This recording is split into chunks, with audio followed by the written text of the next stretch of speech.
یہاں سے 3 عجیب و غریب واقعات اور حیرت انگیز معجزات کا ذکر شروع ہوتا ہے، جس کے اسباب اور وجوہات کی وضاحت خود یہ عبد صالح آخر میں کریں گے، اور واقعات ایک معجزہ کی صورت میں ظاہر ہوئے، اور موسیٰ علیہ السلام اس وقت موجود تھے، اور انہیں یہ معلوم ہوا کہ یہ پوشیدہ علم کے معجزات ہیں۔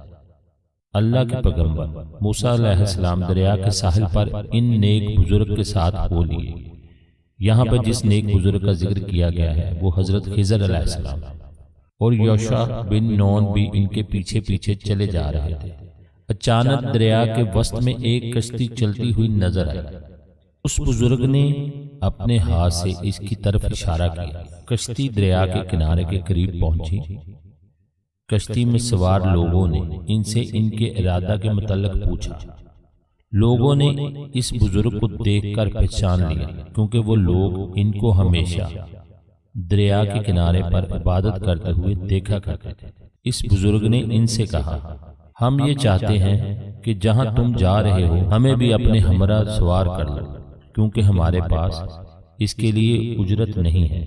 کشتی والوں نے کہا، خوش آمدید، آپ نیک و صالح آدمی ہیں، تشریف لائیے۔ چنانچہ وہ بزرگ موسیٰ اور یوشع اس کشتی میں سوار ہوئے۔ کشتی والوں نے ان کا خوب اکرام و احترام کیا اور انہیں مرحبا کہا اور ان کی خدمت کرنے لگے۔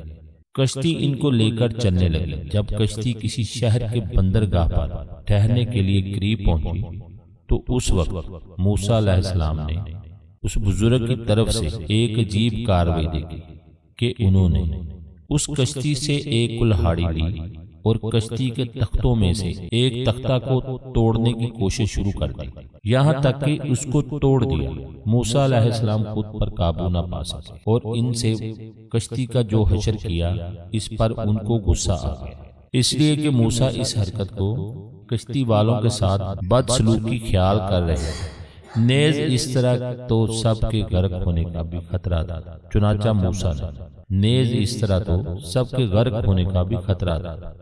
موسیٰ علیہ السلام نے اس بزرگ سے کہا، چہرہ پر غصہ کے اثار ظاہر ہو رہے تھے، یہ آپ نے کیا کر دیا؟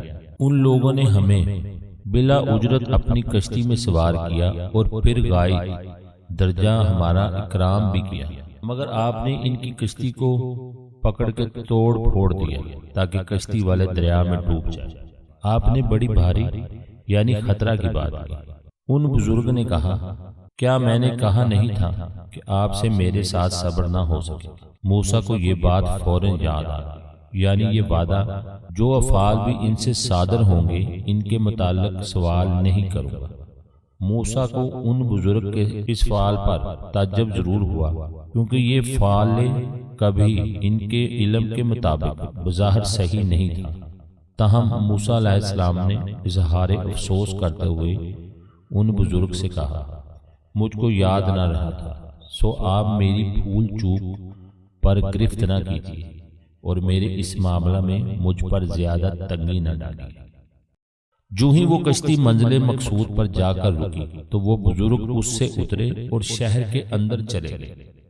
ایسا محسوس ہو رہا تھا جیسے وہ بزرگ پہلے سے بھی زیادہ کوئی تعجب انگیز اقتدام کے لیے تیار ہو رہے ہیں۔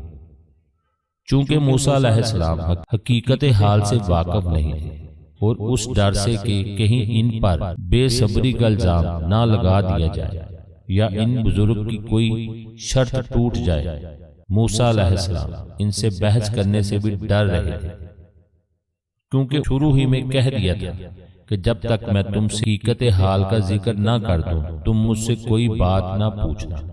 اس لیے موسیٰ علیہ السلام خاموش رہے۔ دوسرا واقعہ، وہ بزرگ موسیٰ علیہ السلام کے ہمراہ اس شہر کے اطراف میں اور اس کی گلی کوچوں میں گھوم رہے تھے کہ اچانک موسیٰ علیہ السلام نے دیکھا کہ وہ بزرگ ایک لڑکے کے پاس گئے جو راستے میں کھیل رہا تھا۔ اس کو اپنے ہاتھ سے پکڑا اور پھر اپنے دونوں ہاتھوں سے اس کی گردن کو دباتے رہے حتیٰ کہ اس کو مار ڈالا۔ موسیٰ علیہ السلام یہ دیکھ کر بہت گھبرائے اور دہشت زدہ ہو گئے۔ موسیٰ علیہ السلام کے لیے یہ ہیبت ناک منظر ناقابل برداشت ہو گیا۔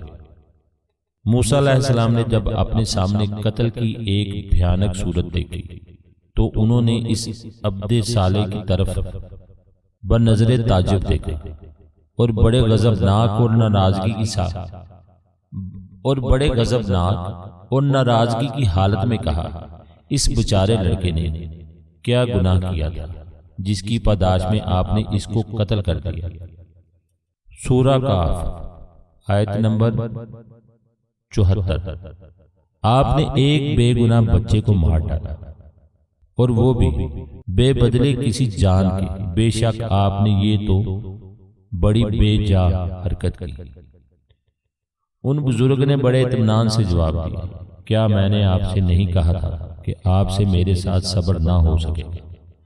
موسیٰ علیہ السلام کو ان کے اس عمل پر بڑی حیرت ہوئی، جن کے پیچھے محض علمی استفادہ کے لیے چلے تھے، مگر تاحال کوئی ایسی چیز ان کے ساتھ نہیں ملی، بلکہ یہ بزرگ ایسے عجیب کام دکھا رہے ہیں جن کی اجازت شریعت موسوی نہیں دیتی۔ تاہم موسیٰ علیہ السلام نے ان سے کہا، اگر اس مرتبہ کے بعد آپ سے کسی امر کے متعلق کچھ پوچھوں تو آپ مجھ کو اپنے ساتھ نہ رکھیں، بے شک آپ میری طرف سے عذر کی انتہا کو پہنچ چکے ہیں۔ تیسرا واقعہ، وہ نیک بزرگ اور حضرت موسیٰ علیہ السلام اس شہر سے نکلے اور ایک سفر طے کرنے کے بعد دوسرے شہر پہنچے۔ وہ دونوں بہت تھک چکے تھے اور بھوک بھی لگی ہوئی تھی، چنانچہ انہوں نے اس شہر کے لوگوں سے کھانا مانگا۔ کسی نے بھی ان کو نہیں پوچھا، جس کو بھی ضیافت کے لیے کہتے تو یہی جواب آتا کہ ہم بغیر قیمت کے کھانا نہیں دیتے۔ جب موسیٰ علیہ السلام بہت تھک گئے تو موسیٰ علیہ السلام اور ان کے خادم کسی گھر کی ایک دیوار کے سائے میں آرام کے لیے بیٹھ گئے۔ موسیٰ علیہ السلام نے ان بزرگ کو بھی اپنے ساتھ بیٹھنے کے لیے کہا تاکہ وہ بھی سفر کی مشقت کو دور کر سکے اور آرام کر سکے، لیکن موسیٰ علیہ السلام نے ایک عجیب چیز دیکھی جس سے ان کے ہوش اڑ گئے۔ موسیٰ علیہ السلام نے دیکھا کہ وہ بزرگ قریب ایک پرانی دیوار جو گرنے ہی والی تھی، اس کی کھوکھلی اینٹیں نکال رہے ہیں اور راستے سے مٹی جمع کر کے اس کا گارا بنا کر اینٹوں کو اپنی جگہ دوبارہ مضبوطی کے ساتھ لگا رہے ہیں، یہاں تک کہ وہ دیوار دوبارہ مضبوطی کے ساتھ کھڑی ہو گئی، مگر کسی سے اس کام کی مزدوری نہیں مانگی۔ موسیٰ علیہ السلام کے دل میں خیال آیا کہ اگر یہ بزرگ اپنے اس کام کی مزدوری لے لیتے تو اس سے شہر والوں سے کھانا خریدا جا سکتا تھا، جو مسافروں کو اجرت پر ہی کھانا دیتے ہیں۔ جو ہی وہ بزرگ اپنے کام سے فارغ ہوئے، موسیٰ علیہ السلام نے ان سے حیرت زدہ ہو کر پوچھا، آپ نے یہ دیوار کیوں کھڑی کی؟ یہ دیوار پہلے منہدم ہونے کو تھی، آپ نے اس کی مرمت کر دی۔ آپ نے دیوار کے مالک سے اپنے کام کی اجرت کیوں نہیں مانگی؟ اگر آپ چاہتے تو اس کام پر کچھ اجرت ہی لیتے۔ بزرگ نے اس وقت موسیٰ کی طرف دیکھا اور ان سے کہا، یہ وقت ہمارا اور آپ کی علیحدگی کا ہے۔ موسیٰ علیہ السلام متنبہ ہوئے اور سمجھ گئے کہ میں نے اس معاہدے سے تجاوز کیا جو میرے اور شیخ کے درمیان ہوا تھا کہ جب تک وہ خود ذکر نہیں کریں گے میں کچھ نہیں پوچھوں گا۔ اب موسیٰ کو شیخ سے فراق کا یقین ہو گیا، کیونکہ وہ اپنے آپ کو ضبط نہیں کر سکتے تھے اور اپنی زبان کو کلام سے نہیں روک سکے تھے، شرط کی پاسداری نہ کر سکے تھے۔ اس لیے حضرت موسیٰ علیہ السلام نے ان سے اظہار افسوس کرتے ہوئے کہا، آپ بالکل بجا کہتے ہیں، آپ کو میرے ساتھ چلنے میں مشقت ہوئی، میں سوال کرنے سے اپنے آپ کو نہ روک سکا، نہ ہی اپنی زبان کو قابو کر سکا اور نہ ہی ان افعال کو دیکھ کر صبر کر سکا جو آپ سے صادر ہوئے۔